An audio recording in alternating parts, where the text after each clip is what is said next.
The third rail that nobody wants to touch is the entitlement, Social Security, Medicare. How would you manage the entitlements to try to start getting our arms around soaring debt?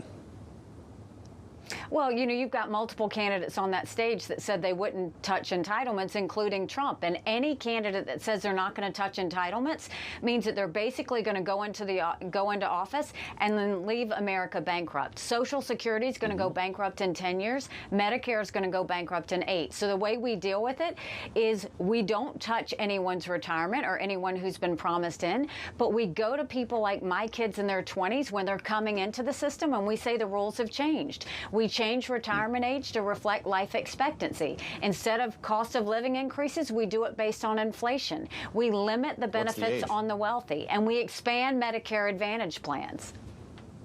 What's the right age there then, Ambassador? Well, I think we have to do the numbers. We've got to figure out what it is. But what we do know is 65 is way too low, and we need to increase that. We need to do it according to life expectancy. Let's take a look at the CDC.gov numbers.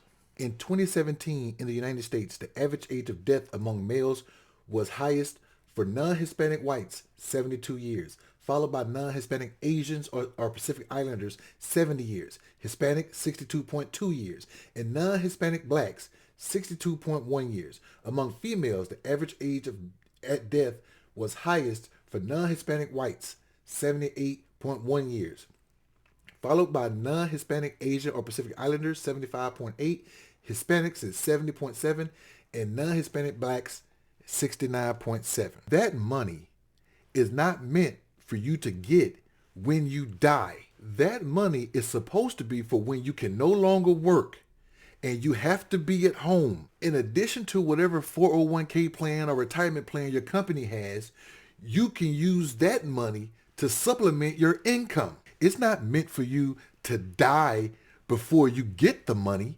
What she's saying is, if you want to increase it to 70, but non-Hispanic whites live to be 72, non-Hispanic Asians live to be 70, Hispanics live to be 62, and black people live to be 62, they won't see the money.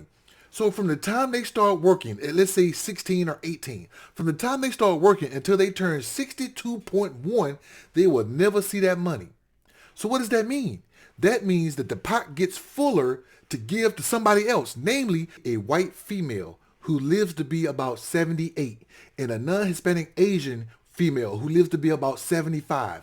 Those are the only two people that may get a chance to use some of that money.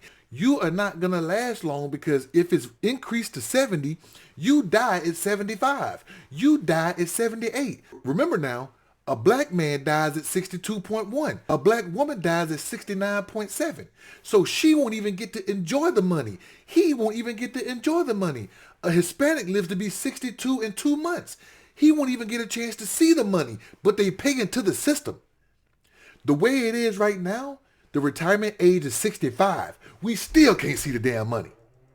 So we out here working our asses off in the hopes that when we're done working, at a minimum, we got this promise, and they're trying to increase it. It's nothing but a Ponzi scheme.